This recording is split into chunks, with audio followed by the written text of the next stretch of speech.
নির্বাচনী উঠান বৈঠকে প্রকাশ্যে প্রতিদ্বন্দ্বী চেয়ারম্যান প্রার্থীর সমর্থক এক জেলা আওয়ামী লীগ নেতার বংশ উচ্ছেদের হুমকি দিয়েছেন নারায়ণগঞ্জের সোনারগাঁও উপজেলা নির্বাচনের চেয়ারম্যান প্রার্থী বাবুল ওমর বাবু। সম্প্রতি তার এই বক্তব্যের একটি ভিডিও সামাজিক যোগাযোগ মাধ্যমে ছড়িয়ে পড়লে শুরু হয় আলোচনা সমালোচনা। ভিডিও চিত্রটিতে দেখা যায় সোনারগাঁও উপজেলার জামপুর ইউনিয়নের একটি উঠান বৈঠকে চেয়ারম্যান প্রার্থী বাবুল ওমর বলছেন, নির্বাচিত হলে 2 মাসের মধ্যে জেলা আওয়ামী লীগের সাবেক যুগ্ম সাধারণ সম্পাদক আবু জাফর চৌধুরীর বংশ উচ্ছেদ করবেন তিনি। তা না করতে পারলে পদ থেকে অব্যাহতি নেবেন বলেও জানিয়ে দেন।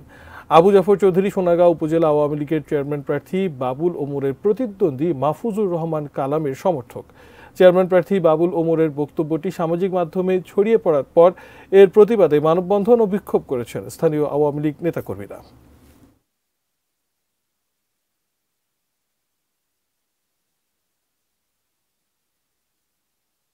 আব্দুল কাছে কাজ করার সুযোগ পাই, আল্লাহ যদি দান করে 2 মাস, সমাজে 2 মাস পরে যদি এই চৌধুরী বংশের আত্মপ্রকাশের বংশ আমি তুচ্ছেদ না করতে পারবো, উচ্ছেদ কর না করে আমি রিটার্ন দিব ক্ষমতা থেকে।